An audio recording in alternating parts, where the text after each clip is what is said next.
উখবিরতু আন্নাহু ইয়াসুব্বু রাসূলুল্লাহি সাল্লাল্লাহু আলাইহি ওয়াসাল্লাম, আমার কাছে এই সংবাদ আসছে সে নাকি আমার নবীরে গালি দেয়।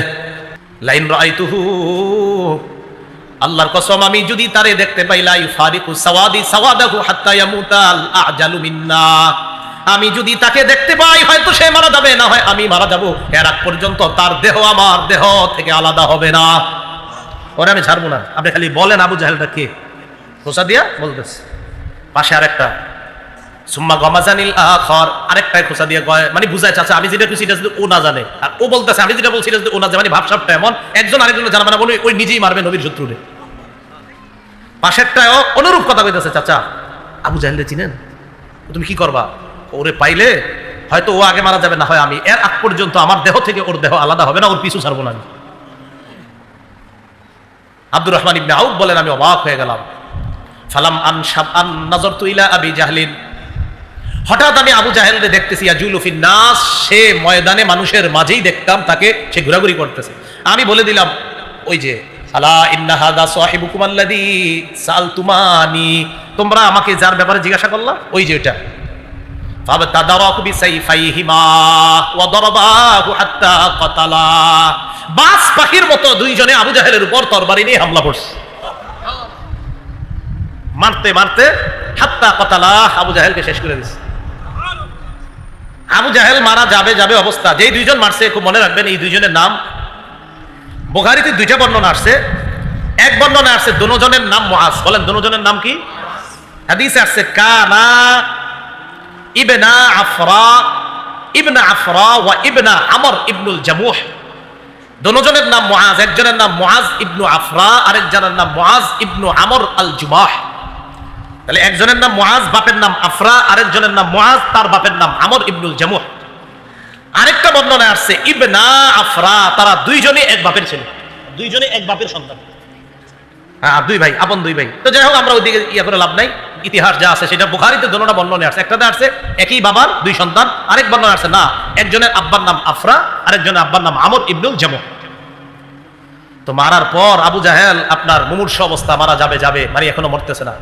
বুখারীর আরেকটা বর্ণনা শুনেন, 3962 নম্বর হাদিস, রাসূলুল্লাহ সাল্লাল্লাহু আলাইহি ওয়াসাল্লাম বললেন মাইয়ানজুরু মা সানা আবু জাহলিন, এই কেউ আসো আবু জাহেলের অবস্থা কি একটু দেখো তো, এখন তো হালাত খারাপ, আবু জাহেলের অবস্থাটা কি কেউ কি জানাতে পারবো আমারে? আব্দুল্লাহ ইবনে মাসউদ বলেন ফানতালাকা ইবনে মাসউদ রাদিয়াল্লাহু তাআলা আন, আব্দুল্লাহ ইবনে মাসউদ বের হয়ে গেলেন, যাওয়ার পর দেখে আবু জাহেলের অবস্থা খারাপ। দরবাহু ইবনা আফরা, এই বর্ণনা আছে আফরার দুই ছেলে তাকে হত্যা করছে, হাত্তা বারদা, মুমূর্ষু অবস্থায়। আমি তাকে গিয়ে বললাম আনতা আবু জাহলিন, তুমি কি আবু জাহেল না?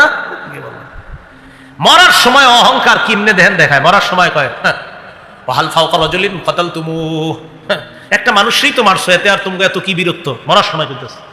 এটার আরেকটা অনুবাদ হইতে পারে একজন ব্যক্তি যারে তোমরা মারছো এর চাইতে কি বড় কোনো নেতা আছে বলো, একজন নেতারে মারছো, এটা তো তোমাদের গর্ব করা দরকার, মরার সময়ও এগুলো বলতে বলতে মরতেছে, একজন নেতারে মারছো, এতে আর কি, তোমরা একজন নেতারে মারছো গর্ব করে বলতে পারবা, আমি আমাকে মারাটাও তোমাদের গর্ব, মানে মরণের সময়ও অহংকার করে করে বলতেছে। এই জন্য আল্লাহ রাব্বুল আলামিন বলেছেন তারা যেমনি আসছে বদর প্রান্তরে কাফের, আল্লাহ বলেন ওয়ালা তাকুনু কাল্লাযীনা খারাজু মিন দিয়ারিহিম বাতারা ওয়া রিআআন নাস, তোমরা তাদের মতো বের হয়ো না যারা ঘর থেকে অহংকার প্রদর্শন করা অবস্থায় বের হয়েছে, আর মানুষকে দেখানোর জন্য আমাদের শক্তি কেমন দেখো, আমরা 1000 সশস্ত্র, আমাদের অস্ত্রের অভাব নাই, আমাদের বাহনের অভাব নাই, দেখাইতে দেখাইতে বের হয়েছে। আল্লাহ বলে না তাদের মতো বের হবা না, কাম মিন ফিআতিন কালিলাতিন গালাবাত ফিআতান কাসীরাতান বিইজনিল্লাহ। আল্লাহ বলে শোনো আমি আল্লাহর হুকুমে কত ছোট দল কত বড় দলকে পরাজিত করছে, কোনো ব্যাপার না, আমি আল্লাহর সাহায্য যদি থাকে বড় আর ছোট ব্যাপার না, আল্লাহর সাহায্য থাকলে বিপরীত পক্ষ যতই বড় হোক না কেন সেই বড় কোনো কাজ হবে না, সাহায্য থাকতে হবে কার? আল্লাহ। এই যুদ্ধে কাফেরদের যে বড় বড় লিডার প্রায় সবাই আসছে, আবু লাহাব আসে নাই। কে আসে নাই? আবু লাহাব আসে নাই, ঋণ ছিল, ঋণগ্রস্ত ছিল, এই কারণে কোনো কারণে সে আসতে পারে নাই। আরেকজন লিডার যে আসতে চায় নাই তবে জোর করে আনছে, খুব মন দিয়ে শুনেন, আরেকজন নেতৃস্থানীয় লোক এই যুদ্ধে আসতে চায় নাই, জোর করে নিয়ে আসছে, নাম উমাইয়া ইবনে খালফ। কি নাম? তার ব্যাপারে বুখারীতে সুন্দর একটা বর্ণনা আছে, শুনবেন? আচ্ছা, এই উমাইয়া ইবনে খালফ কেন আসতে চায় নাই, শুধু এই প্রশ্নটা মনে রাখবেন। উমাইয়া ইবনে খালফ কোন যুদ্ধে যাইতে চায় নাই? বদরে। উমাইয়া ইবনে খালফ কাফের, বদরে যাইতে চায় নাই, কিন্তু জোর করে নিয়ে আসছে। কেন যাইতে চায় নাই মন দিয়ে শুনেন। সহিহ বুখারীর বর্ণনা 3950 নম্বর হাদিস। রাসূলের সাহাবী সাদ ইবনে মুআজ রাদিয়াল্লাহু তাআলা আনহুর বর্ণনা, তিনি বলেন আন্নাহু কানা সাদিকান লি উমাইয়া ইবনে খালফ। এই সাদ ইবনে মুআজ উমাইয়া ইবনে খালফের বন্ধু ছিল। সাদ ইবনে মুআজ উমাইয়া ইবনে খালফের বন্ধু ছিল। ফাকানা উমাইয়া ইযা মাররা বিল মাদিনাতি নাযালা আলা সাদ। উমাইয়া ব্যবসার উদ্দেশ্যে যখন মদিনার উপর দিয়ে কোথাও যাইতো, তখন মেহমান হিসাবে সাদ রাদিয়াল্লাহু তাআলা আনহুর বাড়িতে অবস্থান করত। আবার বলছি, উমাইয়া মক্কা থেকে কোনো কাজে যদি মদিনার রাস্তা ব্যবহার করে কোথাও যাইতো, তো মদিনায় যাওয়ার সময় সাদ রাদিয়াল্লাহু তাআলা আনহুর ঘরে বন্ধুত্বের খাতিরে কিছু সময় অবস্থান নিত, এরপর আবার যেত। কথার কথা, মুস্তাকুন নবী সাহেব আপনাদের এলাকার সবার খুব প্রিয়। অনেক সময় হুজুর কোনো মাহফিলে গেলে এই মাদ্রাসায় কিছু সময় অবস্থান নিতে পারে, আবার নেওয়া মনে হয়। অথবা নরসিংদীর কোনো মাদ্রাসায় হুজুর জোহরের সময় হলো, নামাজ পড়লো, কিছুক্ষণ কথা বললো, অবস্থান নিল। তাহলে বোঝা গেল কি, আপনাদের সাথে এলেমের খাতিরে, ইসলামের খাতিরে, একটা মহব্বতের কারণে কিছু সময় অবস্থান নিচ্ছে।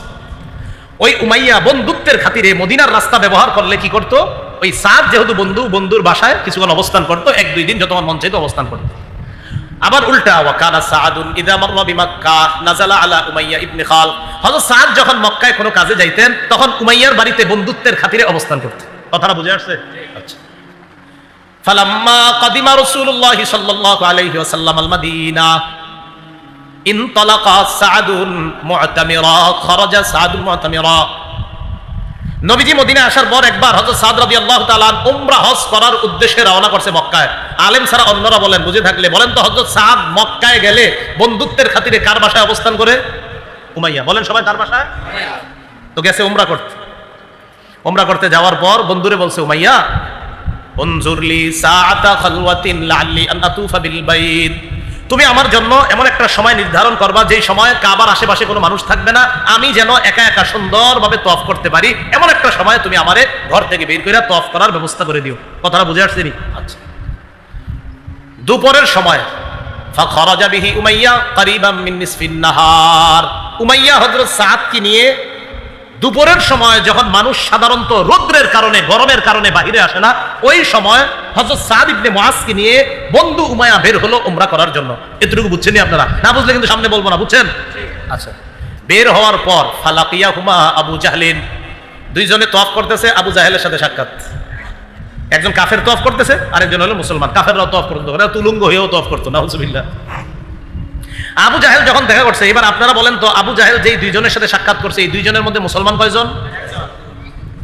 আবু জাহেল কয়, মান হাদা মা কায়া আবা সাফওয়ান। উমাইয়া ইবনে খালফের উপনাম আবু সাফওয়ান। ও আবু সাফওয়ান, তোমার সাথে এটা কি? উমাইয়া ইবনে খালফ জবাব দেয়, হাদা সাআদ, আমার বন্ধু সাআদ। আবু জাহেল বলল, সাআদ ওয়াল্লাহি লাউলা আন্নাকা মা আবি সাফওয়ান মা রাজাতা ইলা আহলিকা সালিমা। সাআদ ইবনে মুআজকে আবু জাহেল কয়, সাআদ, তুমি যদি তোমার বন্ধু উমাইয়া ইবনে খালফের সাথে এখানে না থাকতা, তুমি নিরাপদে মদিনায় যেতে পারতা না, আমি তোমারে নিরাপদে যাইতে দিতাম না। নাউজুবিল্লাহ। মুসলমান, আমি তোমারে নিরাপদে মদিনায় ফিরতে দিতাম না। হযরত সাআদ তো মুসলমান, মুসলমান কোনো বেঈমানকে ভয় করে না। সুবহানাল্লাহ। সাথে সাথে জবাব দিয়ে দিচ্ছে। فقال له سعد ورفع صوته عليه। হযরত সাদ আবু জাহেলের চেয়ে আরো জোরে আওয়াজে জবাব দিচ্ছে, এই তুমি কারে হুমকি দাও? কারে হুমকি দিলা তুমি? একজন মুসলমান পুরা কাফেরদের এলাকায় দাঁড়ায় কথা বলতেছে, তুমি কারে হুমকি দিলা? শোনো, মন দিয়া শোনো। ওয়াল্লাহি লা ইন মানাতানি হাদা, আমার আজকে বাধা দিবা, দাও, সমস্যা নাই। ওয়াল্লাহি লা আবনা আন্নাকা মা হু আশাদ্দু আলাইকা মিনহু তরিকাকা আলাল মাদিনা। মনে রাখো, ব্যবসায়ী কাজে মদিনার রাস্তাটা যখন ব্যবহার করো, তখন আমিও কিন্তু ছাড়বো না। মদিনার রাস্তা দিয়ে যাইবা, একটারেও ছাড়বো না, সবগুলা বিপদে পড়বা। তোমাকে তো খাওন দাওন সব মদিনার রাস্তা দিয়ে, কই যাইবা একটা বলো সবাই তুমি। আবু জাহেলের যখন নাকি এইভাবে রাগ হইয়া কথা কইছে, তো উমাইয়া আবার দেখছে একজন লিডার রে, সাদ এইভাবে কথা। আবু জাহেল তো লিডার। তো উমাইয়া ইবনে খালফ বন্ধু সাদকে বলতেছে, সাদ লা তারফা সাউতাকা আলা আবিল হাকাম সাইয়্যিদি আহলিল ওয়াদি। আবু জাহেলের নাম আবুল হাকাম আর কি। তুমি এইভাবে আবুল হাকামকে এইভাবে আওয়াজ উঁচু করে কথা বইলো না, সে একজন নেতা মানুষ।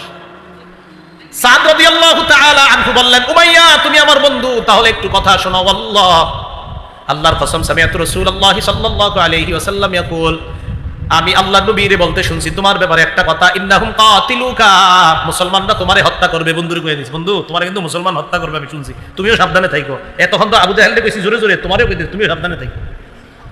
দেখেন উমাইয়া এই কথা শুনে কয় কি বললা? হ্যাঁ আবি মাক্কা, মক্কায় হত্যা করবে আমারে? সাদ ইবনে মুআজ কয়লা আদরি, আমি জানি না, তবে হত্যা করবে, মনে রেখ। উমাইয়া ইবনে খালফ তাড়াতাড়ি বিবির কাছে গেছে, যাওয়ার পরে কয় ইয়া উম্মা সাফওয়ান, ও বিবি, আলাম তারা মা ক্বালা লি সাদ, আরে দোস্ত সাদ আমারে কি বলছে শুনছো? কি বলছে? মা ক্বালাত লাক, ক্বালাত মা ক্বালা লাকা, বিবি বলতেছে কি বলছে?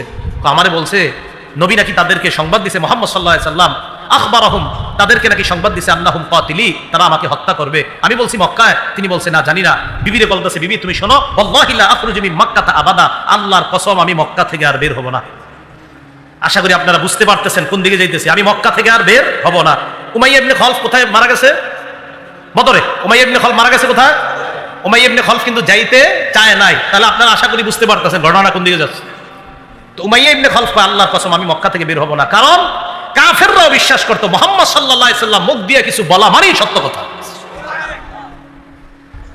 বদরে যে 313 জন মুসলমান সাহাবায়ে কেরামের দল অংশগ্রহণ করেছেন, এর মধ্যে 82 জন সাহাবী ছিলেন মুহাজির, 231 জন ছিলেন আনসার। 82 জন মুহাজির যারা মক্কা থেকে হিজরত করে মদিনায় গিয়েছে, এই সাহাবাদের দলের সংখ্যা ছিল কত? 82। আর মদিনায় যারা আনসার তাদের সংখ্যা ছিল 231। মদিনায় আনসার সাহাবারা আবার দুই গোত্র মিলেছিল, এক গোত্রের নাম ছিল আউস, আরেক গোত্রের নাম খাজরাজ। আউস গোত্রের সাহাবাদের সংখ্যা ছিল 170, খাজরাজ গোত্রের সাহাবার সংখ্যা ছিল 61। 170 আর 61 কত হয়? 231। তাহলে আনসার হলো দুই এলাকা মিলে। আউস গোত্রের 170 জন আনসার সাহাবা, খাজরাজ গোত্রের 61 জন সাহাবা। তো 170 আর 61 231, তো আনসার হইল 231, আর মুহাজির সাহাবী হলো 82 জন। 231 আর 82 কত হয়? 313। কথা বুঝে আসছে? রাসূলুল্লাহ সাল্লাল্লাহু আলাইহি সাল্লাম কেন বদর প্রান্তরে গেলেন? প্রথম যখন বের হয়েছে তখন বদরের উদ্দেশ্যে বের হননি। প্রথম কেন বের হলেন মদিনা থেকে? খুব মনোযোগ দিয়ে শুনবো। তাবরানী শরীফ হাদিসের একটা কিতাব, এই কিতাবের 4 নম্বর খণ্ড 175 নম্বর পৃষ্ঠা, আবু আইয়ুব আনসারী রাদিয়াল্লাহু তাআলা আনহুর বর্ণনা।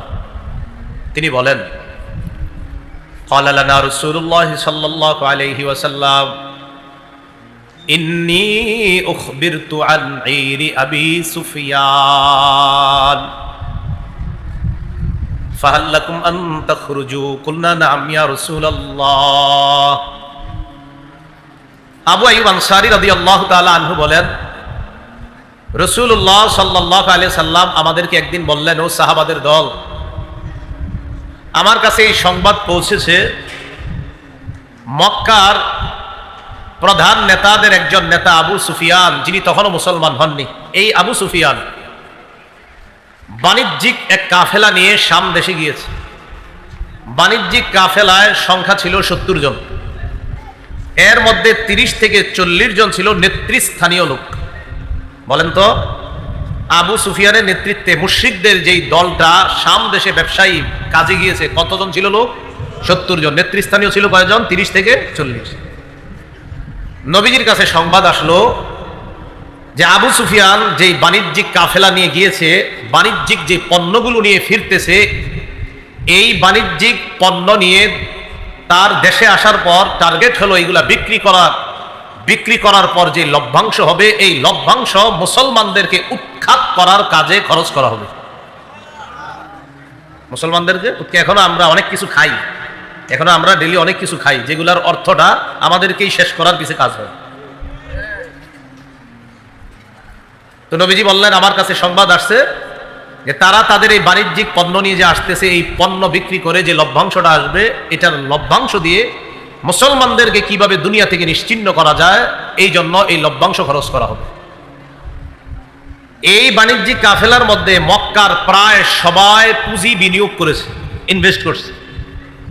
ওই যুগে 50,000 দিনার, যাকে আমরা স্বর্ণ মুদ্রা বলতে পারি, এই 50,000 দিনার বা স্বর্ণ মুদ্রা সমপরিমাণ বাণিজ্যিক পণ্য ছিল। বর্তমান হিসাব অনুযায়ী ওই যুগে 50,000 দিনার, এক দিনার সমান সমান যদি 4 মাসা হয়, তাহলে এই যুগেরই টাকা অনুযায়ী ওই যুগে প্রায় 25 লক্ষ টাকার সম্পদ ছিল। কয় লক্ষ? এখন যদি হিসাব করেন তাহলে এটা 25 কোটির উপরে হবে। মানে এই যুগের হিসাবে ওই যুগে 25 লক্ষ, তাহলে এটা এই যুগে কত হবে? আর বেশি হতে পারে। তাহলে এই পরিমাণ সম্পদ নিয়ে আবু সুফিয়ান শাম দেশ, যেটা বর্তমানে আমরা বলি সিরিয়া, এই সিরিয়া থেকে আসতেছে। বাণিজ্যিক কাফেলা যে শাম দেশ থেকে মক্কায় আসবে, আসার সময় যেই পথ দিয়ে যাবে এই পথ মদিনার উপর দিয়ে গেছে। কথা বুঝে আসছে? তাহলে যেতে হবে কোন দিক দিয়ে? মদিনা দিয়ে। নবীজির কানে যখন এই সংবাদ আসছে যে আমাদেরকে উৎখাত করার জন্য নাকি লভ্যাংশ খরচ করা হবে, এক কাজ করি, চলো আমরা তাদের গতিরোধ করতে হবে, কারণ আমাদেরকে ধ্বংস করার জন্য যা ব্যয় করা হবে এটা নিয়ে আমরা তাদেরকে যেতে দিব না, আমরা রাস্তায় তাদের গতিরোধ করার চেষ্টা করব। আবু সুফিয়ান, যিনি বাণিজ্যিক কাফেলার লিডার ছিলেন, তার বুদ্ধি ছিল খুব বেশি। মদিনার কাছাকাছি আইসা তিনি মানুষের আনাগোনা দেখা কিছুটা আঁচ করতে পারছেন। ঘটনা কি? মদিনায় কি আমাদের ব্যাপারে কোনো সংবাদ আছে নাকি? আমরা যে তাদের পিছনে লভ্যাংশ ব্যয় করবো, এই জাতীয় কোনো সংবাদ টংবাদ মদিনায় আবার যায় নাই তো? আবু সুফিয়ান সন্দেহ করে করে বিভিন্ন জনকে জিজ্ঞাসা করে, আচ্ছা মুহাম্মদ এবং তার অনুসারীরা, বলেন সাল্লাল্লাহু আলাইহি সাল্লাম, তার অনুসারীদের কি অবস্থা? কেউ বলে না, কোনো সংবাদ দিতে পারে না। হঠাৎ একজন সংবাদ দিল যে মুহাম্মদ এবং তার অনুসারীরা মদিনা থেকে বের হয়েছে। কেন বের হয়েছে, কি উদ্দেশ্যে বের হয়েছে তা জানি না, তবে এতটুকু জানি মদিনা থেকে বের হয়েছে। কথা বুঝে আসছে? ওই যে নবীজি সাহাবাদের 313 জনের একটা কাফেলা নিয়ে মদিনা থেকে বের হয়েছে, কেন এটা কেউ জানে না। আবু সুফিয়ান খালি তথ্য নেয়। হঠাৎ একদিন, খুব জ্ঞানী ছিল, ওটের এক লাদা আবু সুফিয়ান লাঠি দিয়ে এইভাবে আলাদা করলো। ওটের লেদা আলাদা করে দেখলো, লেদার ভিতরে খেজুরের ছোট্ট ছোট্ট দুইটা বিচি দেখা যায়। বিচি দেখে বুঝতে পারছে, হ্যাঁ এই ওট তো মদিনার ওট, নিশ্চিত মদিনার লোকেরা আমাদের ব্যাপারে জেনে ফেলছে। কি পরিমাণ বুদ্ধি ছিল যে এটা মদিনার ওট। পায়খানার ভিতরে, ওটের লাদার ভিতরে ছোট্ট খেজুরের বিচি দেখে বুঝছে যে এই খেজুর তো মদিনার খেজুর, এটা মক্কার না। তার মানে এই খেজুর যে ওট খাইছে এটা মদিনার ওট। আবু সুফিয়ান নিশ্চিত হয়ে গেল যে না, মদিনার পথ আমাদের জন্য নিরাপদ না। ইতিমধ্যে আবু সুফিয়ান কি করলো, মদিনার পথ পরিহার করে সমুদ্রবর্তী তীর দিয়ে মক্কায় রওনা করলো। বুদ্ধি করে সমুদ্রের তীর দিয়ে রওনা করার সময় আবু সুফিয়ান আশঙ্কা করলো যদি আবার ধরা খাই। এই আশঙ্কায় জমজম ইবনে আমর আল গিফারি নামে এক ব্যক্তি অশ্বারোহী ঘোড়া চালাইতে পারে, তাকে আবু সুফিয়ান মক্কায় পাঠিয়ে দিল, যাও আমাদের জনগণকে গিয়ে জানায় দাও যে আমাদের অবস্থা ততটা ভালো না, তারা যেন আমাদেরকে রক্ষা করার জন্য প্রস্তুতি নিয়ে আমাদেরকে রক্ষা করার জন্য বের হয়। এই সংবাদ আবু সুফিয়ান পাঠাই দিচ্ছে। কথাগুলো মন দিয়ে শুনেন, এদিক সেদিক মাথা দিলে একদম হারিয়ে ফেলবেন। জমজম ইবনে আমর আল গিফারি ঘোড়া চালাইতে চালাইতে মক্কায় গেছে। সেখানে যাওয়ার পর আবু জাহেলের কানে সংবাদ গেছে যে মুহাম্মদ সাল্লাল্লাহু আলাইহি সাল্লাম আর তার সাহাবারা তোমাদের বাণিজ্যিক কাফেলাকে প্রতিরোধ করার জন্য অলরেডি মদিনা থেকে বের হয়েছে, তবে আপাতত কি অবস্থা আছে জানি না, তোমরা তাড়াতাড়ি কাফেলাকে রক্ষা করার জন্য বের হও। আবু জাহেল ঘোষণা দিয়ে দিল, সহিহ বুখারীর বর্ণনা 3950 নম্বর হাদিস, লম্বা হাদিসের অংশ বিশেষ, ইস্তানফারা আবু জাহলিন আন-নাস ফাকালা আদরিকু আইরাকুম, লম্বা হাদিস, এই হাদিসের শেষের দিকে আছে। আবু জাহেল সমস্ত মানুষগুলোকে সদল বলে বের হওয়ার জন্য বলল, আর বলল তোমরা তোমাদের কাফেলাকে তাড়াতাড়ি রক্ষা করো। আবু জাহেল 1000-এর একটা বাহিনী নিয়ে রওনা করছে। কয় হাজার? 1000। নবীজি কয়জন নিয়ে বের হয়েছে? 13 জন। আবু জাহেল বের হওয়ার পর জুহফা নামক স্থানে আসছে। জুহফা নবীজি কাফেলা নিয়ে বের হয়ে জাফিরান নামক স্থানে অবস্থান করতেছে। মনে রাখবেন, আবু জাহেল বের হইয়া জুহফা নামক স্থানে আসছে। নবীজি বের হইয়া যেখানে অবস্থান করতেছে এটার নাম জাফিরান, এই এলাকায় অবস্থান করতেছে। ইতিমধ্যে আবু সুফিয়ান যখন সমুদ্রের তীর দিয়া নিরাপদে মক্কার কাছাকাছি চলে যাচ্ছে, সংবাদ পাঠায়া দিছে আবু জাহেলের কাছে যে আর যুদ্ধ করার দরকার নাই, ফিরে আসতে বলো। ওই যে যারা জুহফায় গিয়ে অবস্থান করছে আবু জাহেল তো মদিনার মুসলমানদেরকে উৎখাত করার উদ্দেশ্যে রওনা করছে। তো জুহফা নামক এলাকায় আসার পর আমি আপনাদের এখানে আসবো, ইটা হলে আসার পর একজন বললো আসা দরকার নাই, চলে যান। বুঝে আসছে কথাটা? তো ঠিক এইভাবে আবু জাহেল বের হয়েছে, জুহফা নামক স্থানে আসছে। আসার পর আবু সুফিয়ান সংবাদ পাঠায় দিছে যুদ্ধ করার আর দরকার নাই, ফিরে আসো, আমরা নিরাপদে মক্কায় পৌঁছে গেছি। তাহলে জিহাদের আর দরকার নাই, যুদ্ধের আর দরকার।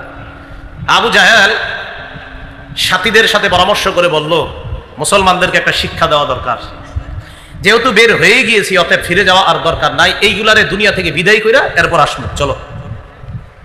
নর্তকীদেরকে নাচাইতে নাচাইতে অস্ত্রে শস্ত্রে সুসজ্জিত হয়ে 1000-এর বাহিনী নিয়ে আবু জাহেল আর তার সাথীরা রওনা করছে। কি না, যুদ্ধই করবে, ফায়সালা হবে, মুসলমানদেরকে বিদায় করবে দুনিয়া থেকে। রসুল তখন জাফিরান নামক স্থানে সংবাদ পাইল যে আবু সুফিয়ান তো নিরাপদে সমুদ্রের তীর দিয়ে চলে গেছে। এদিক দিয়ে আবু জাহেল হুজুর রওনা করে জহফা নামক স্থানে আসছে। আসার পর আবু সুফিয়ান চলে যেতে বলেছে, কিন্তু আবু জাহেল যাচ্ছে না। আবু জাহেল আমাদেরকে উৎখাত করার জন্যই আসতেছে। রাসূলুল্লাহ সাল্লাল্লাহু আলাইহি সাল্লাম তখন বললেন কি করা যায়? তো রাসূলুল্লাহ সাল্লাল্লাহু আলাইহি সাল্লাম বললেন আশিরু আলাইয়া আইয়ুহান নাস, ও সাহাবারা তোমরা পরামর্শ দাও আমারে। ফাকামা আবু বকর ওয়াকালা ওয়া আহসানা, আবু বকর সিদ্দিক রাদিয়াল্লাহু তাআলা আনহু দাঁড়াইলেন, খুব চমৎকার ভাষণ দিলেন আর বললেন কোনো সমস্যা নাই, চলেন আমরাও যাই। সুম্মা কামা উমর ইবনুল খাত্তাব ওয়াকালা ওয়া আহসানা, ওমর রাদিয়াল্লাহু তাআলা আনহু চমৎকার ভাষণ দিলেন, তবে নবীর টার্গেট অন্য কিছু। নবীজি চাইতেছে শুধু মুহাজিররা কেন বলে, মুহাজিররা তো 82 জন মাত্র, আনসার তো 231 জন, তো আমার মুহাজির সাহাবারা কেন বলে? আরে তাদের থেকে কেউ কিছু কেন বলে না? রাসূলুল্লাহ সাল্লাল্লাহু আলাইহি সাল্লাম যখন প্রথমে বললেন যে এরকম কাফেলা তো আসতেছে, কি করা যায়? তো প্রথম জবাব ছিল সাহাবাদের এরকম, কুলনা, আমরা বললাম আজকে আমাদের এই পরিমাণ শক্তি নাই যে তাদের সাথে লড়াই করতে পারবো। তারা সাহাবাদের বক্তব্য যে এই পরিমাণ শক্তি নাই যে লড়াই করতে পারবো আমরা। তখন নবীজি চিন্তা করলেন কি করা যায়, খালি পরামর্শ চায়। তো মুহাজির সাহাবীদের মধ্যে আবু বকর দাঁড়ায় বললেন চলেন, ওমর বললেন চলেন, কিন্তু নবীজির টার্গেট অন্য কিছু, যে আনসারদের কেউ দাঁড়ায় না কেন? ফাকামাল মিকদাদ রাদিয়াল্লাহু তাআলা আন, আনসারদের মধ্যে মিকদাদ রাদিয়াল্লাহু তাআলা আন সাহস করে দাঁড়িয়ে গেলেন। আনসারদের মধ্যে হযরত মিকদাদ দাঁড়ানোর পর তার বক্তব্যটা বুখারীতে আসছে, সহিহ বুখারীর 4609 নম্বর হাদিসে আসছে। قال المقداد رضي الله تعالى عنه لرسول الله صلى الله عليه وسلم لا نقول لك كما قالت بنو إسرائيل لموسى فاذهب أنت وربك فقاتلا إنا هاهنا قاعدون ولكن امضي أنت ونحن معك وفي رواية ونحن معك مقاتلون। মিকদাদ রাদিয়াল্লাহু তাআলা আনহু দাঁড়ায় বললেন, হুজুর আমরা আপনাকে ওই কথা বলবো না যেই কথা বনি ইসরাইল মুসা নবীরে বলছে। মুসা নবী যখন বনি ইসরাইলকে বলছে চলো আমরা জালেমদের বিরুদ্ধে লড়াই করব, তখন বনি ইসরাইল মুসা নবীরে বলছে আপনি আর আপনার রব দিয়া লড়াই করেন, আমরা এখানে বসে অপেক্ষা করতেছি। নাউজুবিল্লাহ। মিকদাদ বললেন, হুজুর আমরা আপনাকে এটা বলবো না, আপনি চলেন ডানে বামে সামনে পিছনে, আমরা আপনার সাথে থেকে আমরা মাঠে লড়াই করবো, চলেন চলেন। যখন হযরত মিকদাদ রাদিয়াল্লাহু তাআলা আনহু বলছে আপনি চলেন, হাদিসে আসছে ফাকান্নাহু সুররিয়া আনহু, রাসূলের চেহারা থেকে, চেহারা মুবারক থেকে পেরেশানির ছাপ মুহূর্তেই দূর হয়ে গেছে। মুহাজিররা বক্তব্য দিচ্ছিল, নবীজি খালি কয় আরে বলো না, আরো বলো, চাইতেছে আনসারদের কেউ বলো, কারণ তাদের সংখ্যা তো বেশি। এতটুকু বুঝে আসছে সবার? আচ্ছা।